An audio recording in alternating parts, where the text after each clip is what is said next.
Voilà, bonjour à tous. Donc on est heureux de pouvoir ensemble méditer la parole de Dieu. Et donc, comme ça a été dit, ce matin on va partager un sujet. On a à cœur de parler sur la vie de l'esprit. Et donc ce matin, nous allons méditer concernant cette vie de l'esprit. Parce qu'il est important que nous connaissions ce que la parole dit par rapport à la vie de l'esprit. Donc on va faire une première lecture. Donc il y aura beaucoup de textes, probablement certains que je vous lirai rapidement pour éviter que cette méditation soit trop longue. Mais il y a un premier texte que l'on va prendre ensemble dans l'évangile de Jean, au chapitre 1er, au verset 1er. Jean chapitre 1er, verset 1er. Il nous est parlé de la venue de Jésus, et voici ce qui est écrit.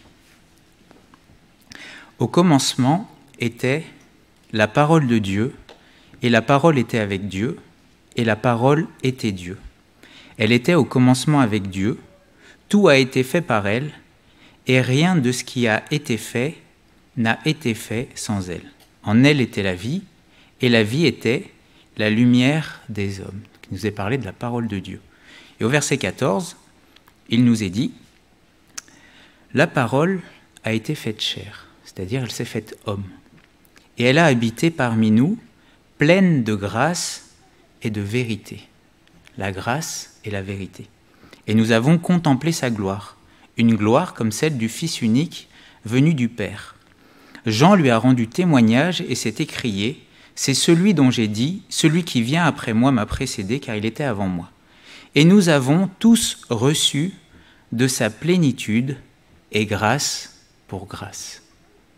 Car la loi a été donnée par Moïse, la grâce et la vérité sont venues par Jésus-Christ. Il nous est parlé de grâce et de vérité. Et la Bible nous enseigne que par la venue de Jésus-Christ, Dieu nous a accordé une pleine grâce et la vérité. Ces deux vertus qui vont ensemble. La grâce va toujours avec la vérité. Lorsque Jésus est venu, il a apporté la vérité. Il est le chemin, la vérité et la vie. Au travers de Jésus-Christ, nous connaissons ce qui est vrai, et notamment concernant Dieu. Mais lorsque Jésus va venir, il va aussi manifester sa grâce aux hommes. Et bien des fois, nous voyons que Jésus à la fois est la vérité, et Jésus à la fois manifeste la grâce. La grâce de Dieu ne va pas être seulement des paroles, mais il va y avoir des manifestations de grâce au travers du ministère de Jésus. Il va manifester sa grâce, par exemple, par des miracles. Pour Pierre, il va faire une pêche miraculeuse, un miracle. Et qu'est-ce qui va se passer? Pierre va tomber à genoux, et va être convaincu de péché, et va être convaincu que Jésus est Dieu.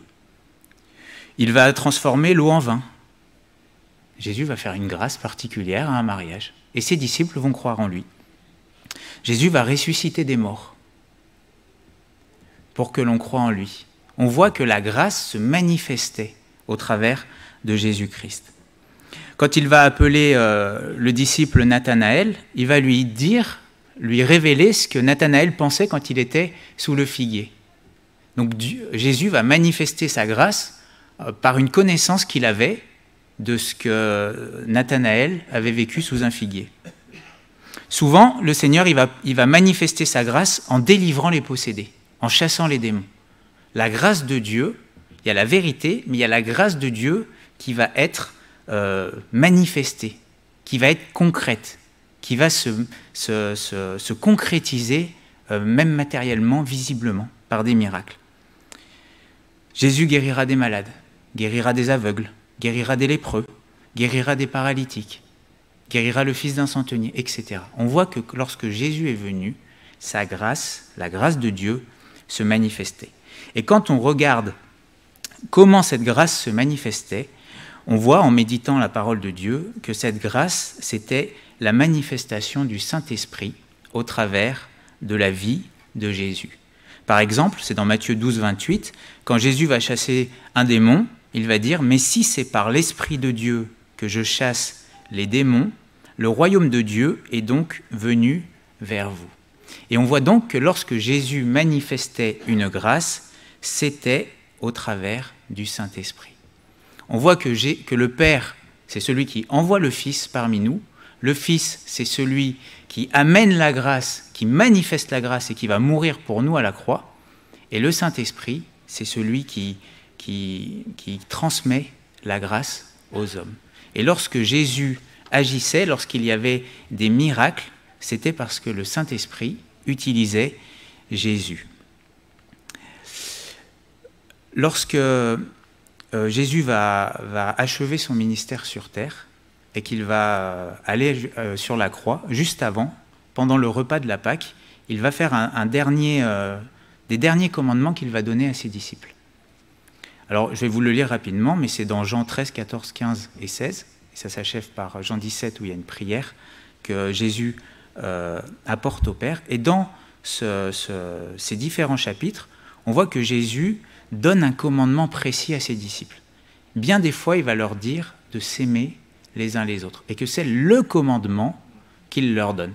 Jésus, avant de repartir, insiste sur une chose, un commandement plus que tous les autres, l'amour. Jean 13, 34, « Je vous donne un commandement nouveau. Aimez-vous les uns les autres. Comme je vous ai aimé, vous aussi, aimez-vous les uns les autres.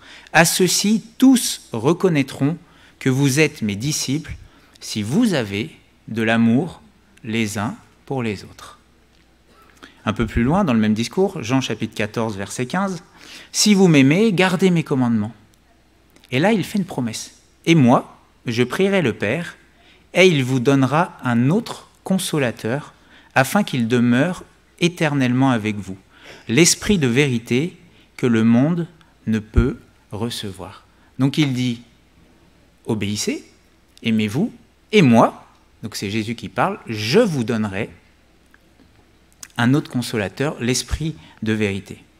Dans le même chapitre, verset 21, « Celui qui a mes commandements et qui les garde, c'est celui qui m'aime. Et celui qui m'aime sera aimé de mon Père. » Verset 23, Jésus lui répondit, « Si quelqu'un m'aime, il gardera ma parole et mon Père l'aimera. Nous viendrons à lui et nous ferons notre demeure chez lui. Celui qui ne m'aime pas ne garde point mes paroles. Et la parole que vous entendez n'est pas de moi, mais du Père qui m'a envoyé. Je vous ai dit ces choses pendant que je demeure avec vous, mais le Consolateur, l'Esprit Saint que le Père enverra en mon nom, vous enseignera toutes choses et vous rappellera tout ce que je vous ai dit. » Donc on voit qu'à la fois, Jésus répète le commandement et il répète une promesse, c'est que le Saint-Esprit va venir. Dans Jean chapitre 15, pareil, « C'est ici mon commandement, aimez-vous les uns les autres, comme je vous ai aimé. » Et un peu plus loin, il dit au verset 26, « Quand sera venu le Consolateur que je vous enverrai de la part du Père, l'Esprit de vérité qui vient du Père, il rendra témoignage de moi. » Chapitre 16, il continue, « Cependant, je vous dis la vérité, il vous est avantageux que je m'en aille, car si je ne m'en vais pas, le Consolateur ne viendra pas vers vous. Mais si je m'en vais, je vous l'enverrai. Et quand il sera venu, il convaincra le monde en ce qui concerne le péché, la justice et le jugement. » Verset 13. « Quand le Consolateur sera venu, l'Esprit de vérité, il vous conduira dans toute la vérité, car il ne parlera pas de lui-même, mais il dira tout ce qu'il aura entendu, et il vous annoncera les choses à venir. Il me glorifiera, parce qu'il prendra de ce qui est à moi, et il vous l'annoncera. » Donc en gros, si on devait résumer très synthétiquement ce que Jésus dit à ses disciples avant de partir, aimez-vous les uns les autres, c'est mon commandement, et moi, de mon côté, je vous enverrai le Saint-Esprit. Et on voit au final que le Saint-Esprit, c'est lui qui console, on l'a lu, c'est lui qui rappelle les choses que Christ nous a enseignées, c'est lui qui rend témoignage, c'est lui qui convainc le monde, c'est lui qui conduit dans toute la vérité, c'est lui qui glorifie Christ, c'est-à-dire que le rôle du Saint-Esprit, c'est de mettre le Seigneur Jésus en avant, et c'est lui qui prendra de ce qui est à lui et nous le donnera. Ça, c'est l'œuvre, le ministère du Saint-Esprit. Et Jésus va dire que nous avons un avantage. C'est vrai que nous, on se dirait, l'avantageux, ce serait que le Seigneur Jésus soit avec nous. Mais non. L'avantage, c'est que le Seigneur Jésus soit auprès du Père et que le Saint-Esprit soit avec nous et même en nous. Parce que Jésus dira, il est avec vous et il sera en vous. Et on voit que c'est ce qui va se passer après la résurrection de Jésus. Il va dire à ses disciples, Alors je vais vous le lire dans Actes chapitre 1er. Il va dire « Mais dans peu de jours, vous serez baptisés dans le Saint-Esprit. Vous recevrez une puissance, celle du Saint-Esprit survenant sur vous, et vous serez mes témoins à Jérusalem, dans toute la Judée, dans la Samarie, et jusqu'aux extrémités de la terre. » Et c'est ce qui va se produire. Le jour de la Pentecôte, c'est dans Actes chapitre 2, le jour de la Pentecôte, ils étaient tous ensemble dans un même lieu, et tout à coup, il vint du ciel. Donc ce n'est pas les disciples qui l'ont fait venir d'ici-bas, c'est venu d'en haut. Il vint du ciel, ça ne peut venir que de Dieu, ça ne peut venir que d'en haut. C'est la promesse de Jésus qui s'accomplit. Il vint du ciel un bruit comme celui d'un vent impétueux, et il remplit toute la maison où ils étaient assis. Des langues semblables à des langues de feu leur apparurent, séparées les unes des autres, et se posèrent sur chacun d'eux, et ils furent tous remplis du Saint-Esprit, et se mirent à parler en d'autres langues, selon que l'Esprit leur donnait de s'exprimer. Et quand on regarde ce qui s'est passé à partir de ce moment-là, on voit que ce que Jésus faisait lorsqu'il était sur terre, ses disciples vont commencer également à le faire eux-mêmes. On voit Pierre qui va parler sous l'onction de l'Esprit. 3000 âmes vont être touchées, convaincues de péché. Mais en réalité, ce n'est pas Pierre, c'était le Saint-Esprit au travers de Pierre. On voit qu'il va y avoir des repentances profondes. Et on voit que l'Église va commencer à s'édifier. Et souvent, on a le livre, je ne sais pas dans vos Bibles, mais en tout cas dans ma Bible, c'est écrit le livre des Actes des Apôtres. Mais en réalité, c'est plus les actes du Saint-Esprit au travers des apôtres. Et en fait, de la même manière que le Saint-Esprit, au travers de Jésus, manifestait la grâce, le Saint-Esprit, au travers des disciples, de l'Église, également manifestait la grâce. On voit des guérisons, juste après un boiteux au temple. Pierre et Jean sont là, et le Saint-Esprit le guérit, au nom de Jésus. On voit des résurrections des morts, quand Pierre va ressusciter Dorcas. On voit que des démons vont être chassés. On voit que des personnes vont être appelées par le Saint-Esprit pour prêcher. On voit qu'il y a des gens qui, sous la direction de l'Esprit, dans Acte 6, vont se lever pour administrer l'Église. En fait, on voit que l'Esprit, qui œuvrait au travers de Jésus, au travers de sa vie, va être répandu sur l'Église et va œuvrer au travers de l'Église. Dans l'Épître aux Hébreux, au chapitre 2, au versets 3 et 4, il nous est dit « Comment échapperons-nous en négligeant un si grand salut qui, annoncé d'abord par le Seigneur, nous a été confirmé par ceux qui l'ont entendu. Dieu, appuyant leur témoignage par des signes, par des prodiges et divers miracles, et par les dons du Saint-Esprit, distribués selon sa volonté. » Donc on voit que le Saint-Esprit, c'est lui qui attestait le message de l'Église, et c'est lui qui accordait des dons. Dans la version à la colombe, c'est écrit « et par les communications du Saint-Esprit selon sa volonté ».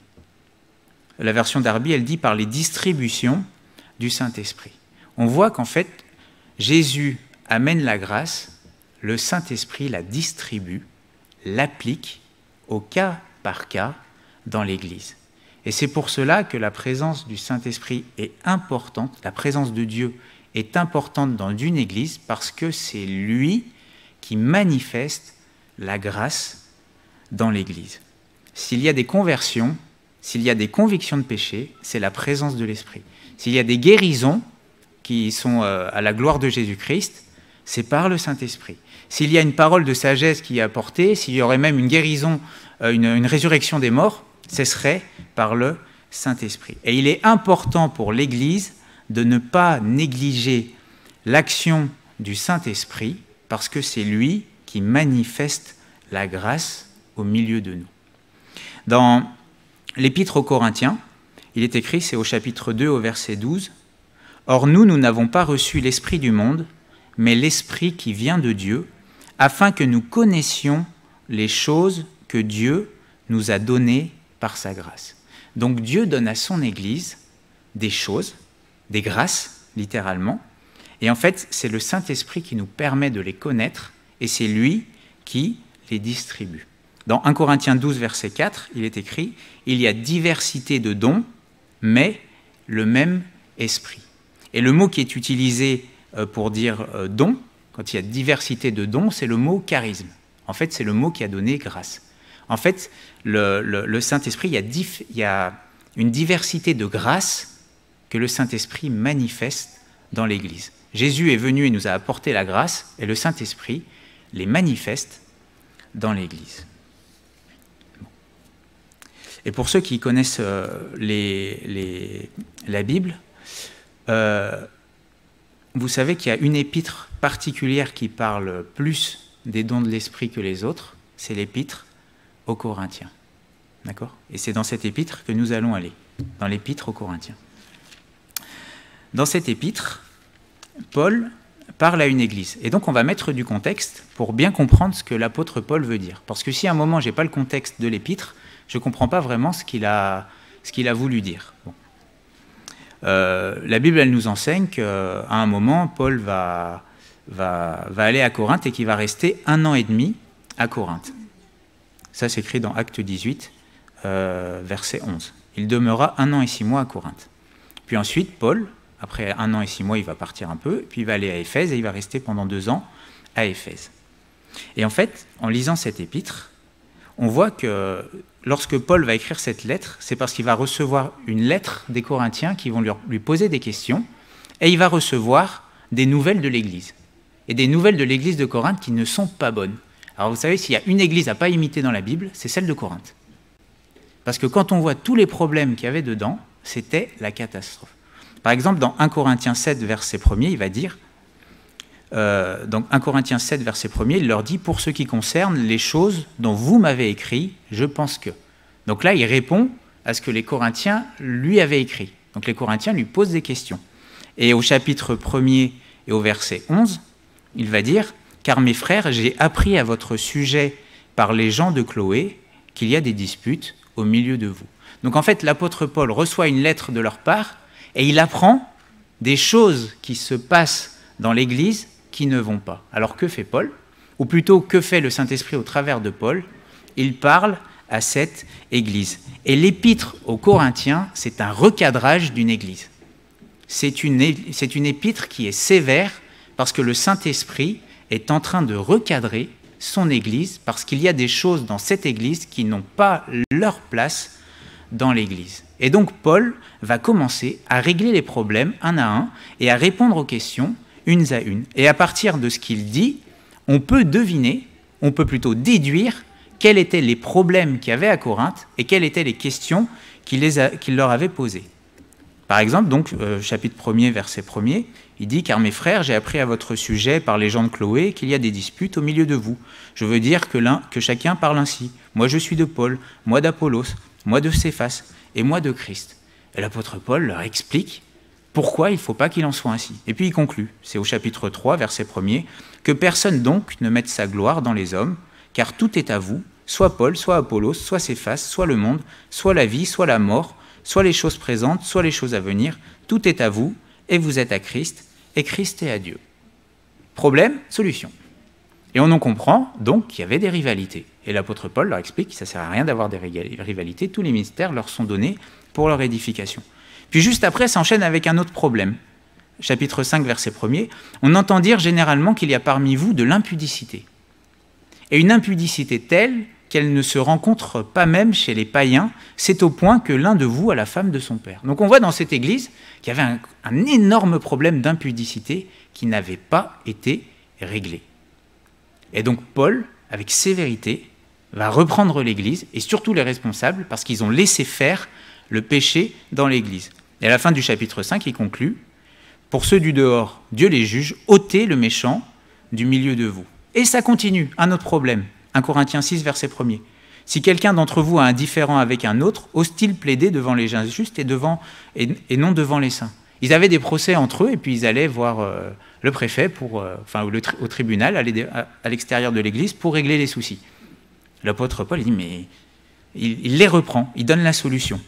Après, à partir du verset 7, il commence à répondre aux questions que les Corinthiens leur ont dit. Il y avait une question sur le célibat et sur le mariage. 1 Corinthiens 7, verset 1er, pour ce qui concerne les choses dont vous m'avez écrit, etc. Et là, il parle du célibat et du mariage, et il leur explique la doctrine. au chapitre 8, verset 1er, une autre question. Pour ce qui concerne les viandes sacrifiées aux idoles, nous savons que nous avons de la connaissance, etc. Il corrige. Dans le chapitre 11, un problème avec la Sainte Seine. Il leur dit, mais vous vous assemblez pour être pire et non pour être meilleur. Et il leur explique, parce qu'ils ne se jugent pas et ils négligent la Sainte Seine, il y a beaucoup de personnes qui sont décédées au milieu d'eux. Il leur explique la cause. Et donc, il termine au chapitre 11, après avoir parlé de la Sainte Seine, et il dit, concernant la Sainte Seine, donc c'est 1 Corinthiens 11, verset 34, « Si quelqu'un a faim, qu'il mange c'est lui, afin que vous ne vous réunissiez pas pour attirer un jugement sur vous. » Et là, il dit, « Je réglerai les autres choses quand je serai arrivé. » Donc après, il y avait d'autres choses que les Corinthiens leur avaient dites ou écrites, et il dit, « Je les réglerai plus tard. » Et après, commence le fameux chapitre 11 de 1 Corinthiens, où il est écrit, pour ce qui est des manifestations ou des dons spirituels. Mais littéralement, c'est « or ».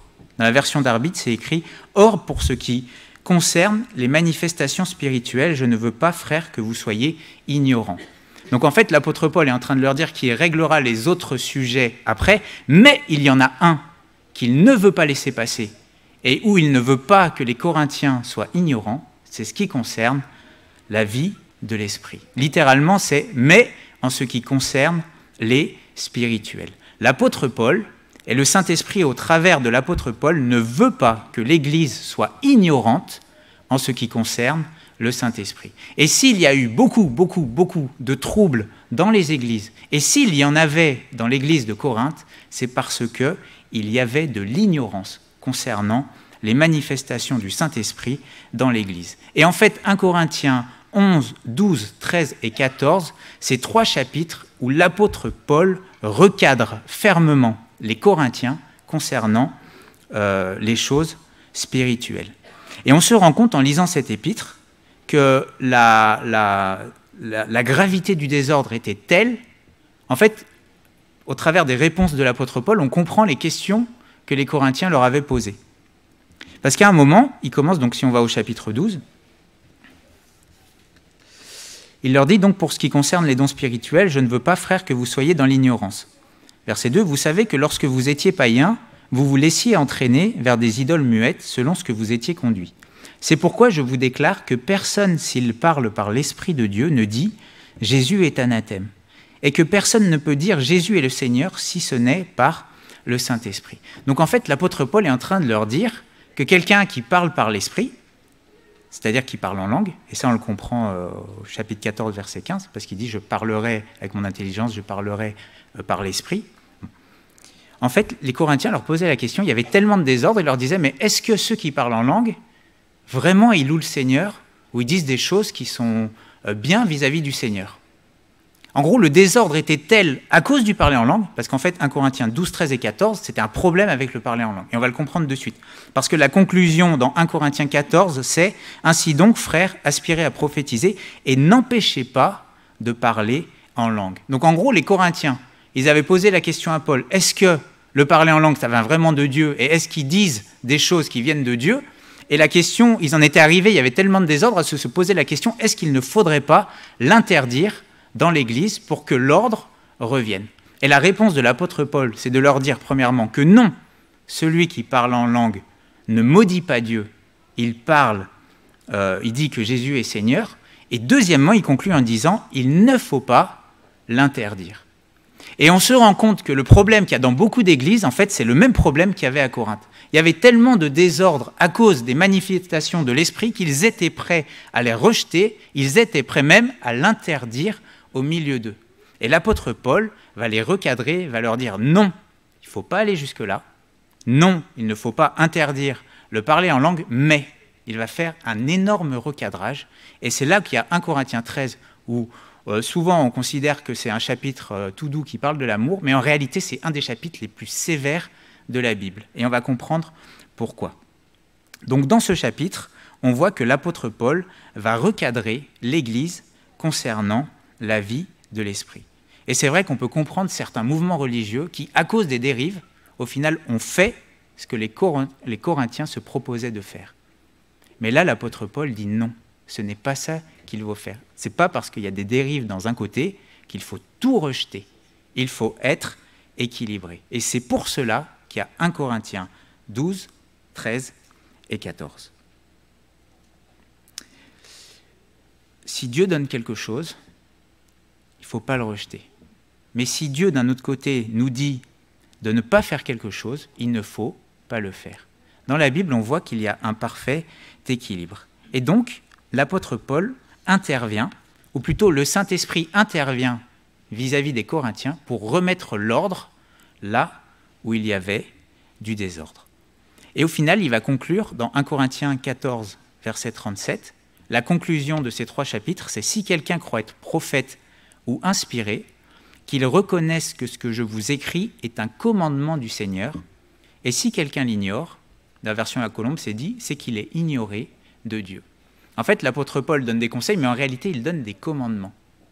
Ça veut dire que quelqu'un qui est spirituel va considérer que ce qui est écrit dans ces chapitres est un commandement. Et la conclusion, elle est terrible. Il dit, mais si quelqu'un l'ignore, c'est qu'il est ignoré de Dieu. C'est-à-dire que si quelqu'un ne met pas en pratique ce qui est écrit dans la parole, si en gros quelqu'un voudrait des manifestations de grâce sans la vérité, la grâce et la vérité sont venues par Jésus-Christ, alors il est désavoué de Dieu. À quoi on reconnaît quelqu'un qui est spirituel vraiment? C'est qu'il met en pratique la parole. Il n'y a pas de vie de l'esprit sans la parole. Les deux vont ensemble. Donc Paul va décrire plusieurs choses concernant la vie de l'esprit. Et donc il commence dans 1 Corinthiens 12. Et verset 4, il leur dit, « Il y a diversité de dons, mais le même esprit. Diversité de ministères, mais le même Seigneur. Diversité d'opérations, mais le même Dieu qui opère tout en tous. » Donc on voit déjà qu'il commence par dire qu'il y a un même esprit, un même Seigneur, un même Dieu, mais qu'il y a une diversité dans la manière dont il agit. Diversité de dons, c'est-à-dire Dieu manifeste sa grâce d'une manière différente, mais un seul esprit. Dieu permet qu'il y ait divers services dans l'Église, mais un seul Seigneur. Et Dieu permet qu'il y ait diverses opérations, c'est-à-dire qu'il agisse lui-même de différentes manières, mais c'est le même Dieu qui opère tout en tous. Et au verset 7, il dit « Or, à chacun, donc c'est-à-dire à tous, la manifestation de l'Esprit est donnée pour l'utilité commune. » C'est-à-dire que l'Esprit de Dieu désire utiliser chacun pour manifester la grâce au milieu de l'Église. C'est ça que ça veut dire.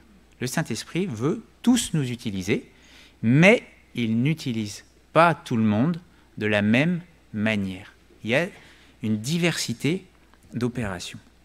Et au verset 8, il va dire, en effet, et là je vais lire la version à la Colombe, parce qu'elle est plus précise par rapport au texte. En effet, à l'un est donné par l'Esprit une parole de sagesse, à un autre une parole de connaissance, selon le même Esprit. À un autre la foi, par le même Esprit. À un autre des dons de guérison, par le même Esprit. Littéralement, c'est des charismes de guérison. À un autre, le don d'opérer des miracles. Mais là, vous verrez que le don, il est entre parenthèses, parce que ce n'est pas écrit. C'est écrit à un autre, des miracles. À un autre, la prophétie. À un autre, le discernement des esprits. À un autre, diverses sortes de langues. À un autre, l'interprétation des langues. Un seul et même esprit opère toutes ces choses, les distribuant à chacun en particulier comme il le veut. Et là, on voit donc que Paul décrit les différentes manières que le Saint-Esprit a d'agir. Et même, il y a d'autres manières qui sont décrites au verset 28. Et Dieu a établi dans l'Église, premièrement, des apôtres, secondement, des prophètes, troisièmement, des docteurs. C'est-à-dire que le Saint-Esprit agit aussi au travers de ministères, pas seulement au travers de manifestations surnaturelles. Ensuite, ceux qui ont le don des miracles, les miracles. Puis ceux qui ont le don de guérir, de secourir, de gouverner. Ça veut dire que le Saint-Esprit peut utiliser quelqu'un pour secourir une autre personne, et c'est une manifestation spirituelle. Et le Saint-Esprit peut utiliser quelqu'un pour gouverner, et là aussi, c'est une manifestation spirituelle. Ça vient de l'Esprit. Et entre le chapitre 11 et 28, il y a la description du corps, que l'Église est comme le corps de Christ, et un corps, il est très différent. Ma main ne ressemble pas à mon œil, ni à ma bouche, ni à mon nez. Tous sont différents, mais tous sont utiles les uns pour les autres. Et l'image de l'Église, c'est qu'on est tous des membres très différents, qui ont reçu des fonctions, des formes différentes, mais on est tous au ministère, au service de l'ensemble. Ma main est au service de tout mon corps, mes yeux sont au service de tout mon corps. En fait, chacun des membres est au service de tous les autres. C'est l'image du corps. Bon. Ça, c'est l'enseignement d'1 Corinthiens 12. Et en fait, on voit que les manifestations, lorsqu'elles se produisent dans l'Église, elles ont un seul but, c'est de manifester la grâce de Dieu, mais on voit aussi que le Saint-Esprit, il fait ce qu'il veut. Il le donne à qui il veut, comme il veut. C'est-à-dire que ce n'est pas l'homme qui utilise le Saint-Esprit, c'est le Saint-Esprit qui utilise des hommes.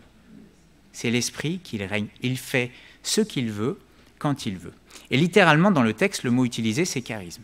Des fois, les gens pensent que le Saint-Esprit va donner à quelqu'un, on va dire, un don de guérison, mais en gros, si le Saint-Esprit donnait un don de guérison à Olivier, certains vont penser, Olivier, il a la capacité de guérir. Maintenant, quand il va prier pour les malades vont être guéris. Mais ce n'est pas du tout ça que dit le texte. Le texte dit que Dieu donne des guérisons. Et des fois, on se dit, mais à qui il le donne? Est-ce qu'il le donne à un membre ou est-ce qu'il le donne au corps entier? Il le donne aux deux. De toute façon, si on donne à la main, on me donne à moi. Vous êtes d'accord? Bon. En fait, ce texte ne dit pas que le Saint-Esprit donne à l'un la capacité de prophétiser à volonté, à l'autre la capacité de guérir à volonté, à un autre la capacité de décerner les esprits à volonté. Non, il donne à l'un ou à l'autre ce qu'il veut, quand il veut, comme il veut, parce que le Saint-Esprit, il est le Seigneur. Ce n'est pas nous qui l'utilisons, c'est lui qui nous utilise. Et par exemple, dans les guérisons, des fois on voit, et on l'a vécu il y a 2-3 semaines, il y a une personne qui était sur Zoom qui a été guérie, mais personne n'est allé lui imposer les mains. C'est le Saint-Esprit qui a donné une guérison, et l'Église en a été édifiée, parce qu'il a manifesté la grâce. D'accord? Donc le Saint-Esprit peut utiliser une personne pour donner un don, mais il peut aussi le donner à l'Église, dans sa généralité. Ce que Dieu donne, ce n'est pas la capacité de faire ceci, ce que Dieu donne, c'est des guérisons, des discernements, etc. Donc si quelqu'un vient vous voir et vous dit « moi j'ai reçu le don de guérison », vous lui direz « tu te trompes ». Ce n'est pas ce que la parole de Dieu enseigne. Dieu donne des guérisons. Et il peut utiliser quelqu'un 10 fois pour guérir, et puis 1 fois pour prophétiser, et puis 3 fois pour discerner les esprits. Mais ce n'est pas parce qu'il utilise quelqu'un pour des guérisons qu'il va l'utiliser à vie pour cela. Vous comprenez? Des fois, on a une vision des dons spirituels qui est en fait une vision comme dans le monde, vous savez, quand il y a les guérisseurs, ils ont reçu un don, et donc ils peuvent l'utiliser. Mais ce n'est pas du tout ça. Celui qui a la capacité, c'est le Saint-Esprit, et c'est lui qui les distribue à qui il veut, quand il veut.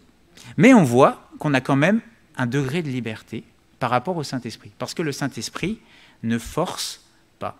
Pourquoi? Parce qu'il nous est dit d'y aspirer. Ça veut dire que même si le Saint-Esprit veut manifester la grâce, c'est à moi d'aspirer à ce que cette grâce soit manifestée.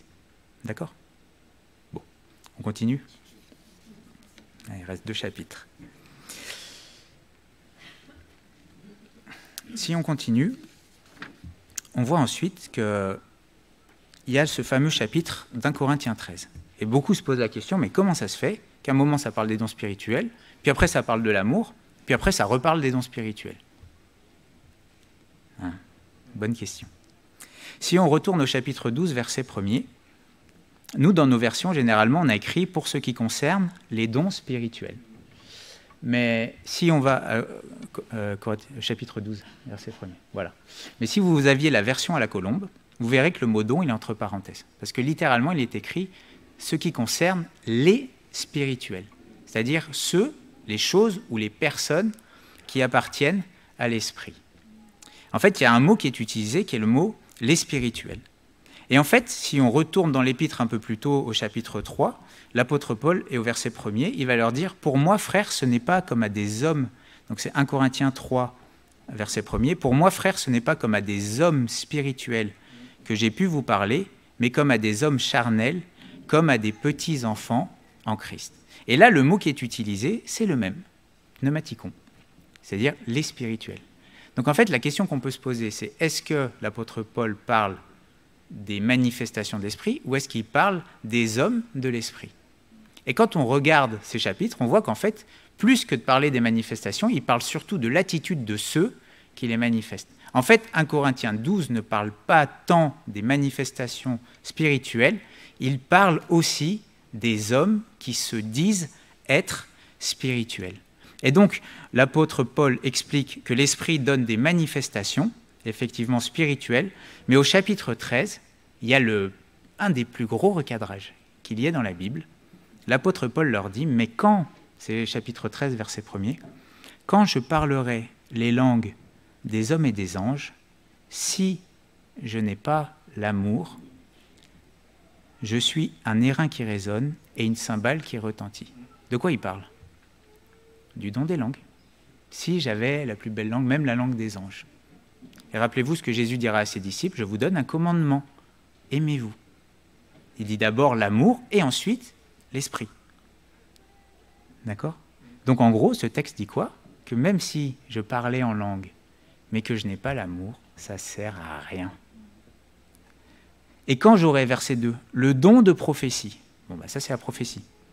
Quand j'aurai la science de tous les mystères, ça c'est le don de connaissance.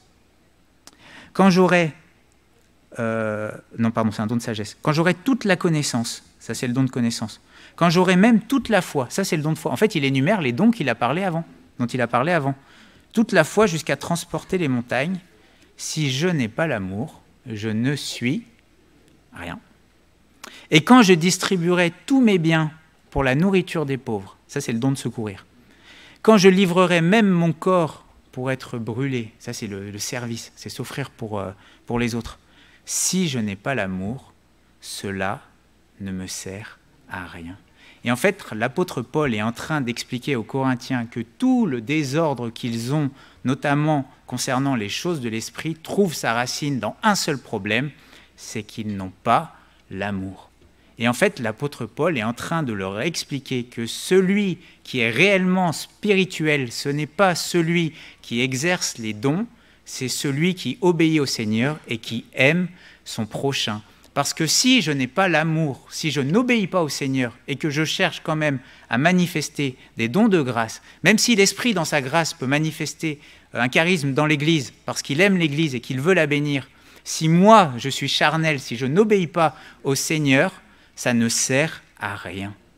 Et ça, c'est une des grandes leçons que l'Église a du mal à comprendre, c'est que ce n'est pas parce qu'il y a des dons, ce n'est pas parce que quelqu'un manifeste un don spirituel qu'il est spirituel.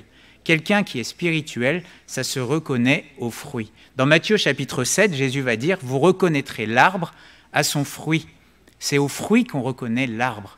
Et juste après, il dit « Mais plusieurs viendront et diront « Seigneur, Seigneur, n'avons-nous pas guéri des malades en ton nom ?» Mais c'est quoi ça? C'est un don de guérison. « N'avons-nous pas chassé des démons en ton nom ?» Discernement des esprits. « N'avons-nous pas prophétisé en ton nom ?» La prophétie.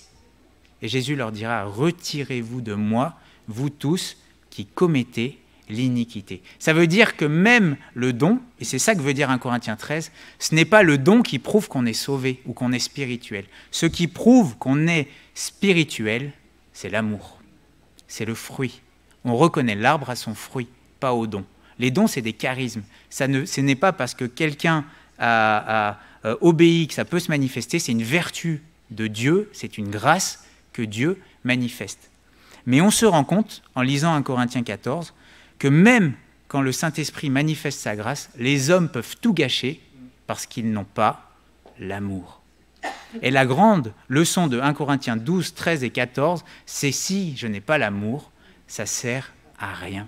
Et au final, ce qui est une bénédiction, les manifestations de grâce de Dieu, peuvent devenir pour l'Église une source de trouble à cause du mauvais comportement de ceux qui n'ont pas l'amour. Dans 1 Corinthiens 13, il va reprendre cette image de l'enfant et de l'adulte. Il dit « Lorsque j'étais enfant, juste après avoir parlé de l'amour, je parlais comme un enfant, je pensais comme un enfant, je raisonnais comme un enfant.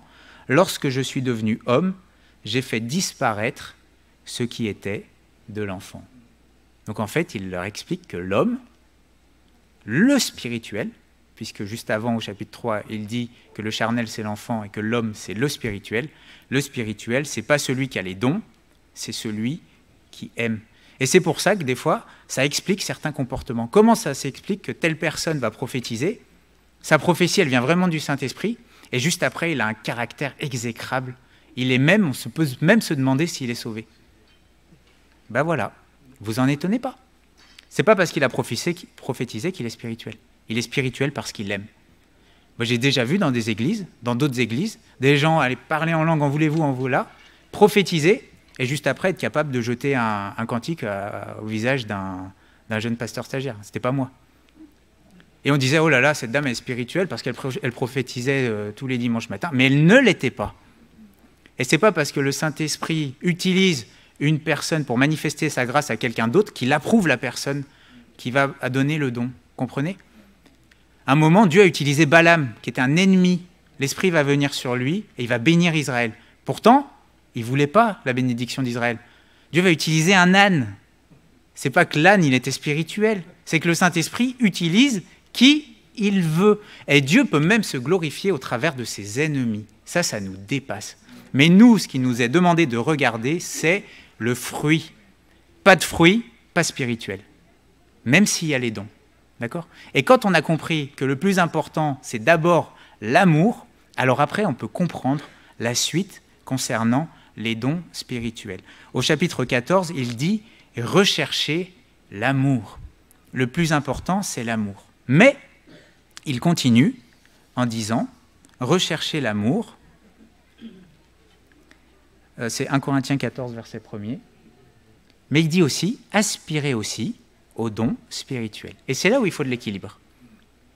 C'est que même si ce n'est pas le don qui prouve que quelqu'un est spirituel, si j'aime les gens, je dois aspirer aux dons. Pourquoi ?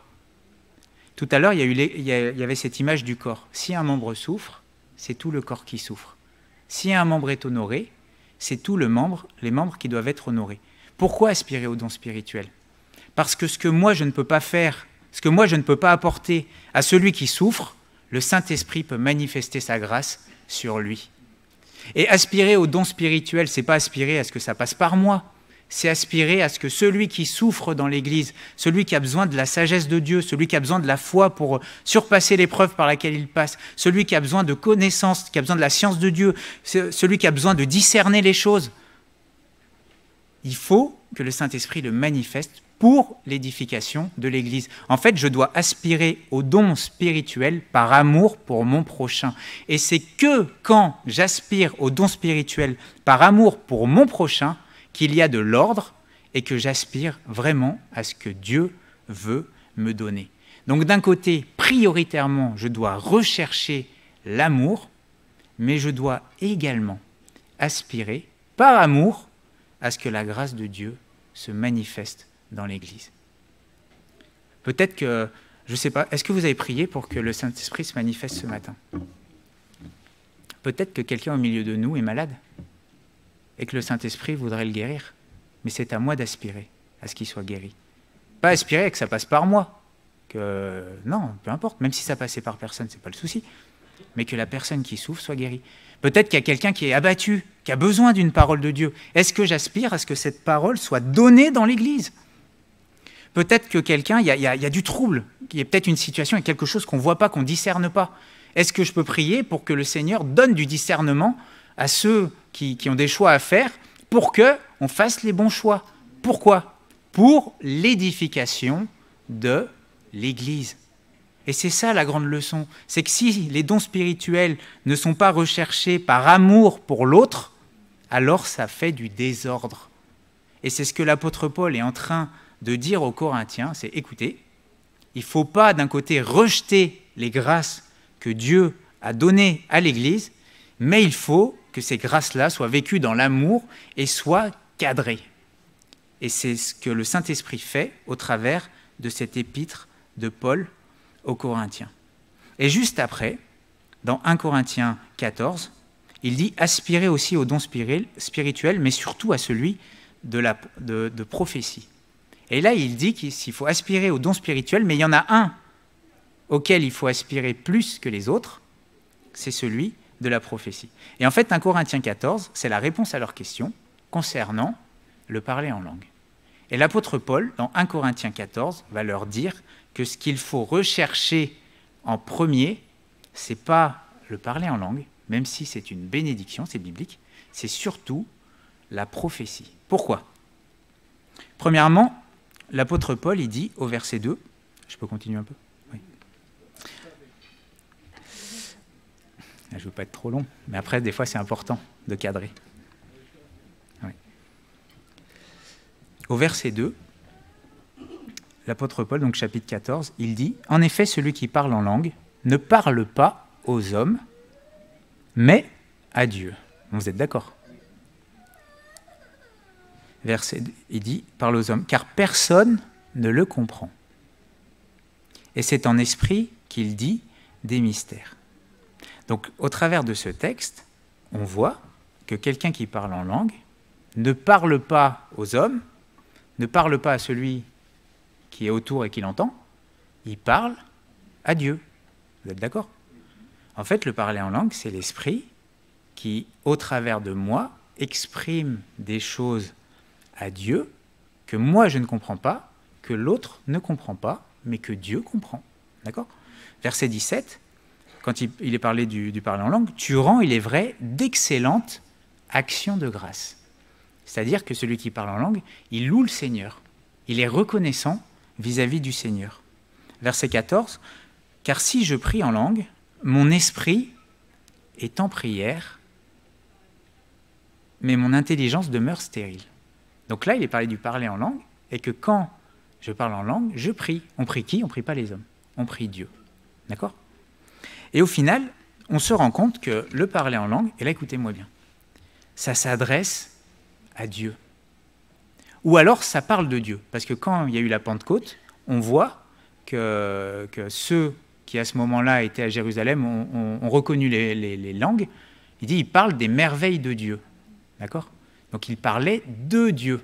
Donc, lorsque le Saint-Esprit s'exprime au travers de moi par une langue, il parle non pas aux hommes, mais il parle à Dieu ou de Dieu, mais pas aux hommes. D'accord? Et on voit qu'après, au verset 3, c'est écrit « Celui qui prophétise, au contraire, parle aux hommes ». Donc le parler en langue, c'est l'Esprit qui parle au Père. La prophétie, c'est l'Esprit, c'est le Père qui parle aux hommes. D'accord? Bon. Alors, comment ça se fait que lorsque l'interprétation du parler en langue est là, ça s'adresse aux hommes? Eh bien, c'est que ce n'est pas l'interprétation. Puisque le parler en langue s'adresse à Dieu. Ben, ce n'est pas moi qui le dis, c'est écrit, d'accord? Et que celui qui est spirituel reconnaisse que c'est un commandement. Alors, qu'est-ce qui se passe? Est-ce que ça veut dire que ce qui vient après, ça ne vient pas de l'esprit? Pas forcément, mais peut-être qu'on interprète mal les choses. Peut-être que ce qui vient après, en fait, c'est une prophétie. Et est-ce que vous avez remarqué que des fois, il y a des parlers en langue et que ceux qui interprètent, en fait, disent une prière. Mais une prière qui va faire du bien à l'Église. Une prière qui va édifier l'Église. Ou des fois, ce n'est pas de suite après, mais c'est quelque temps après. Donc en fait, on a peut-être pris un mauvais pli. C'est qu'on attend l'interprétation, mais en réalité, son Satan, c'est à la prophétie. Bon, en tout cas, c'est écrit. Il n'y a aucun texte qui prouve dans les Écritures que le parler en langue s'adresse aux hommes. Aucun. Ça parle de Dieu, à la limite, dans Acte 2. Ça parle de lui, mais il n'y a aucun texte qui montre que ça s'adresse à l'homme. D'accord? Et que ceux qui ont compris, ils ont entendu qu'il parlait des merveilles de Dieu. De Dieu. Bon. Donc, le parler en langue, premièrement, ça ne s'adresse pas aux hommes. Donc, quand je parle en langue, je ne parle pas aux autres. C'est clair? Bon, ça c'est la première chose. Par contre, il est écrit que celui qui parle en langue s'édifie lui-même. C'est-à-dire que ça ne sert pas à rien. Ce n'est pas parce que l'autre ne comprend pas que ça ne m'apporte rien. D'accord? Verset 4, celui qui parle en langue s'édifie lui-même. Verset 5, l'apôtre Paul va encourager, il va dire « Je veux que vous parliez tous en langue ». Donc on voit que l'apôtre Paul n'est pas du tout en train de leur dire qu'il ne faut pas qu'ils parlent en langue. Au contraire, il les encourage. Verset 18, il va dire « Je rends grâce à Dieu de ce que je parle en langue plus que vous tous ». Donc en gros, il dit que j'aimerais bien que vous parliez tous, et moi-même, je parle plus que vous tous réunis. Bon. Et verset 39, il conclut, « Ainsi donc, frères, aspirez à prophétiser, et n'empêchez pas de parler en langue. » Donc ça veut dire que celui qui parle en langue, lorsque l'Esprit donne une langue à quelqu'un et qu'il prie Dieu, ça sert à ce qu'il s'édifie lui-même. Et mes frères et sœurs, qui êtes remplis du Saint-Esprit, et où il y a ces langues vous pouvez parler en langue, est-ce que vous le faites? Parce que si vous ne le faites pas, vous passez à côté d'une grâce que Dieu vous donne. L'apôtre Paul encourage à parler en langue. Mais, et c'est là que c'est fondamental, c'est là en fait où tout bascule entre l'ordre et le désordre. Mais l'apôtre Paul dit que dans l'Église, ça ne sert à rien, à moins qu'il y ait une interprétation. Dans le sens où ça me sert à moi, mais ça ne sert pas aux autres. Et si j'aime mon prochain, je ne vais pas troubler avec mon édification personnelle qui m'est propre, je vais plutôt penser à l'autre. Et autant l'apôtre Paul exhorte à parler en langue, autant l'apôtre Paul dit que dans l'Église, il ne faut pas, à moins qu'il y ait une interprétation. D'accord ? Pourquoi ? Il le dit, verset 2. En effet, celui qui parle en langue ne parle pas aux hommes, mais à Dieu, car personne ne le comprend. Si vous entendez quelqu'un parler en langue, personne ne le comprend. Ça ne m'apporte rien si j'entends quelqu'un parler en langue. D'accord ? Verset 6. Et maintenant, frères, de quelle utilité serais-je si je venais à vous en parlant en langue ? Sous-entendu, ça ne servirait à rien. Si l'apôtre Paul leur dit, mais si je venais à vous et que je faisais parler en langue, qu'est-ce que ça vous apporterait ? Au lieu de vous apporter une parole de révélation, de connaissance, de prophétie ou d'enseignement. Verset 9, ça va plus loin. De même, vous, si par la langue vous ne donnez pas une parole significative, comment sera-t-on ce que vous dites ? Et lisez avec moi. Car vous parlerez en l'air, dans le vent. C'est-à-dire que vous ne parlez pas aux gens, vous parlez à personne. Sauf, enfin, si vous parlez à Dieu, mais ça n'apporte rien à celui qui vous entend. D'accord ? Et même verset 23. Mais alors là, lisons-le ensemble, hein, parce que on l'a lu tout à l'heure, ce que dit Paul, c'était commandement. Et que celui qui ne veut pas les commandements, c'est la preuve qu'il est réprouvé de Dieu. D'accord ? Verset 23. Si donc l'Église entière se rassemble, ça c'est nous, que tous parlent en langue, qu'ils surviennent de simples auditeurs ou des non-croyants, ne diront-ils pas que vous êtes fous ? Donc ça veut dire qu'il y avait tellement de désordre à Corinthe concernant le parler en langue que ceux qui venaient ne se convertissaient pas, ils disaient juste qu'ils étaient fous. Et en fait, on voit combien le fait de ne pas penser à l'autre, mais de penser qu'à soi, et à vouloir s'édifier soi-même à tout prix en méprisant les autres, ça cause du désordre. D'accord ? Le seul cas où il y a un intérêt pour mon prochain, pour qu'il soit édifié, c'est si la langue est interprétée. D'accord ? Alors concrètement, qu'est-ce que ça veut dire ? Ça veut dire qu'à moins que le Saint-Esprit ne me pousse, lui, pas moi, hein, lui, à apporter, à formuler une prière en langue dans l'Église, à moins que ça ne vienne de lui, et ensuite il permettra qu'il y ait une interprétation, je ne dois pas le faire parce que sinon je vais troubler celui qui est à côté de moi ou celui qui vient pour la première fois. Si j'ai ce débordement et que j'ai à cœur de dire des paroles que je ne comprends pas, mais je ne suis pas obligé de le faire fort. Et je ne suis pas obligé de meubler les silences par le parler en langue. Enfin, je ne sais pas si c'est clair. Il est dit qu'il ne faut pas, à moins qu'il y ait une interprétation. Donc, à moins que ça ne soit poussé par le Saint-Esprit, je ne dois pas le faire. Et c'est un commandement. Est-ce que c'est clair ? Voilà. Alors, quelqu'un va me dire, ouais, mais à la Pentecôte, ils ont tous parlé en langue. Ouais, mais alors, c'était des expériences qui étaient ponctuelles, et surtout, c'est venu du Saint-Esprit. Alors certains disent, oui, mais on peut bloquer la vie, mais personne ne bloque la vie de l'esprit. Bien sûr, on peut l'attrister par le péché. Effectivement, le péché, le fait de pécher, ça attriste le Saint-Esprit. Et c'est vrai que quelqu'un qui pêche volontairement, qu'il ne s'attende pas à avoir la bénédiction de l'Esprit sur lui, hein, ça c'est sûr. Mais si le Saint-Esprit veut se manifester à tout le monde en même temps, il le fera, mais ça viendra de lui. C'est pas un qui va commencer, puis l'autre, puis l'autre, puis l'autre, à essayer de faire par soi-même ce qui ne peut venir que d'en haut. Mais qui va empêcher le Saint-Esprit ? Si le Saint-Esprit veut remplir et que tout le monde parle en langue, il le fera. Ne vous inquiétez pas, il n'a pas besoin de notre aide pour cela. D'accord ? Quand on voit ce qui s'est passé pour Ananias et Saphira, je vous assure qu'on ne s'oppose pas au Saint-Esprit. D'accord ? S'il veut faire quelque chose dans l'Église, il le fera. Mais ce n'est pas à nous de choisir. Il fait ce qu'il veut, comme il veut, quand il veut. C'est lui qui est Seigneur. Mais moi, par contre, je peux choisir de me conformer à ce qu'il dit. Parce que si quelqu'un est plus spirituel que le Saint-Esprit qui a inspiré la parole de Dieu, il y a un souci. D'accord ?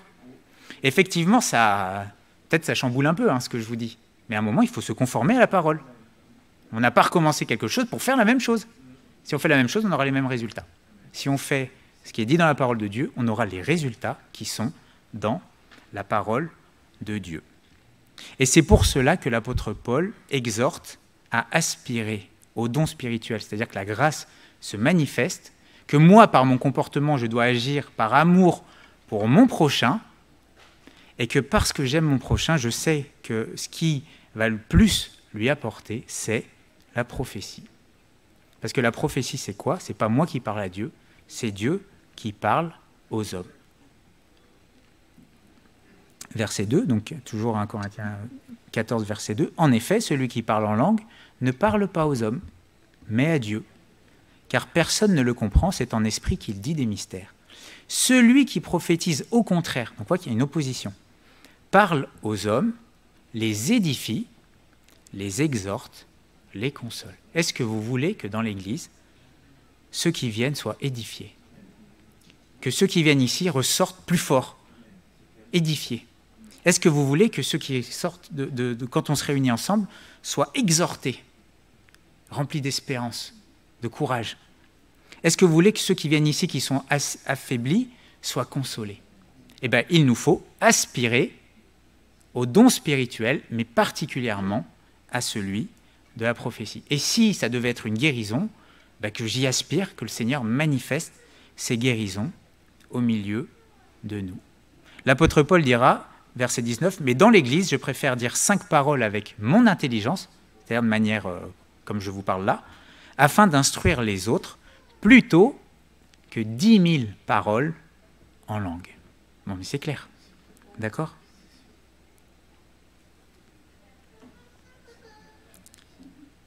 Alors, conclusion. Je reprends chapitre 14, verset 1er. Recherchez l'amour, aspirez aussi au don spirituel.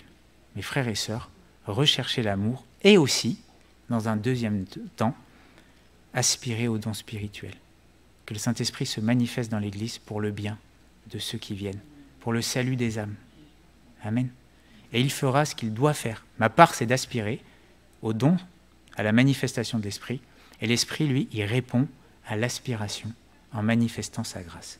Et le dernier verset, pour conclure, les deux derniers, verset 37, 1 Corinthiens 14, 37, « Si quelqu'un croit être prophète ou inspiré, qu'il reconnaisse que ce que je vous écris est un commandement du Seigneur. Et si quelqu'un l'ignore, c'est qu'il est ignoré de Dieu, ou qu'il l'ignore. » Merci Seigneur pour ta parole, et merci parce que tu manifestes la grâce avec la vérité. Merci Seigneur parce que ta grâce, tu veux la manifester dans l'Église. Et Seigneur, nous ne voulons pas imiter, nous ne voulons pas provoquer par nous-mêmes les choses qui ne peuvent venir que d'en haut. Mais merci parce que tu nous as fait une promesse, et nous voyons Seigneur que tu veux que ta grâce se manifeste dans l'Église par ton esprit, et tu veux qu'on y aspire Seigneur. Et nous voulons t'obéir. Mais d'abord tu nous demandes de rechercher l'amour. Et Seigneur, nous ne voulons pas que par notre manque d'amour, que par notre état charnel, nous transformions les bénédictions que tu accordes en désordre. Mais Seigneur, ce que nous voulons, c'est être dans ton équilibre et obéir ta parole. Seigneur, d'un côté, tu nous dis d'y aspirer, et Seigneur, nous voulons t'obéir et le faire. Seigneur, accorde-nous les manifestations de ton esprit, pour ta gloire, Seigneur Jésus, pour que les âmes soient sauvées, pour que celui qui souffre soit soulagé, pour que celui qui est abattu soit exhorté. Oui, Seigneur, si un membre souffre, nous voulons également aimer au point de souffrir avec lui et aspirer à la manifestation des dons spirituels pour lui, Seigneur. Mais aussi, tu nous donnes des commandements et nous voulons nous y conformer, parce que, Seigneur, c'est vrai, te suivre, et notre amour pour toi, on l'a lu tout à l'heure, c'est surtout d'obéir à tes commandements. Et Seigneur, aide-nous à être spirituels, c'est-à-dire à aimer notre prochain, mais aussi, Seigneur, accorde-nous les manifestations spirituelles, celles qui viennent d'en haut, celles qui édifient l'Église, celle qui soit à la gloire de ton nom. Amen.